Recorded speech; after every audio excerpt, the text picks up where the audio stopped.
Today, Canadian Prime Minister Mark Carney met with our U.S. President Donald J. Trump. And Trump was acting like a gangster as usual. This marked their first official meeting since Carney's election. Now, it was a 33-minute long Oval Office discussion. And as you saw there in the clip, you had everybody there, the usual suspects. You had the vice president. Trump kept it right there, talking about trade tensions. He said that tariffs of 25% on Canadian imports left a $63 billion trade deficit. That guy, Carney, was not happy to be in the room with Trump.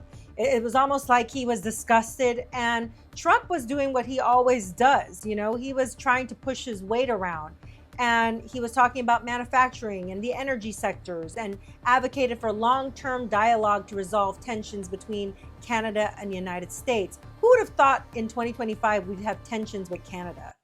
He said he would continue with talks to reduce the dependence on U.S. trade. And he said that basically he's protecting America. President Trump floated the idea of Canada becoming the 51st state in this clip. As you know from real estate, there are some places that are never for sale. That's true. We're sitting in one right now, Buckingham Palace that you visited as well. That's true. And having met with the owners of Canada over the course of the campaign last several months, it's not for sale, won't be for sale.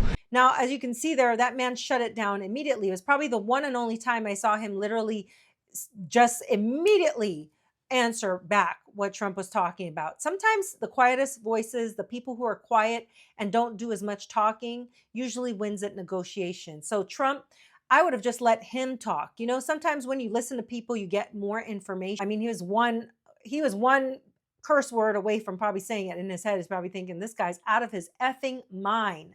So what does this mean for future relations between Canada and the United States? Now, despite all of this disagreement, both those leaders had a really good meeting. They said it was constructive. They acknowledged that there's the importance of a bilateral relationship and indicated that they're willing to continue the discussions on economic and security matters. Here's the thing that I find concerning, though.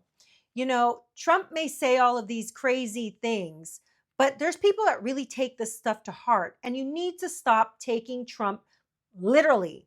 Trump has always been a person that talks this way in order to ruffle feathers, to make you uneasy. It's almost like seeing if you'll get knocked off your pedestal, knock you off kilt. And that's how he plays. It's a way of untethering you from your position of safety. Like, if I can knock you off course and make you feel uncomfortable, all of your arguments are going to start to break down because your mind is still dwelling on the thing that he said that was just so outrageous. Look, America is the biggest consumers in the world. Without us, all these other nations fail. They rely on American consumerism.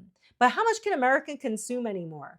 I've seen many people today saying, we can't do it anymore. People are going broke. There's people out there saying they can't afford $2,500 a month rent anymore. And rent just keeps going up. The prices of goods keep going up. I'm afraid that inflation may never come back to a stable point, because once inflation takes over, it never stabilizes back to what it was originally.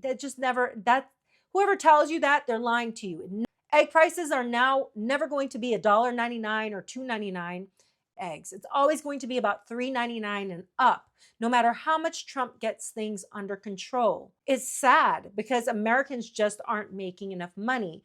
I hope the big announcement that Trump is making today, based on this clip, or Monday before we leave, but it'll be one of the most important announcements that have been made in many years about a certain subject. I hope that it is positive, and I hope it has something to do with paying Americans more, or giving people a basic wage, UBI or something like that, just so people can get by.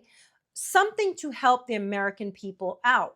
Or health benefits for everyone. No more paying for health. I don't know. That would be the biggest things, right? I mean, what else could people ask for? People are not surviving the way they did 10, 15 years ago. People are truly struggling. And I don't even know where to start with today's meeting. I just felt like this is typical Trump, but you guys go ahead and Just drop your comments. Tell me what you thought about it. Have a great day. Think for yourself.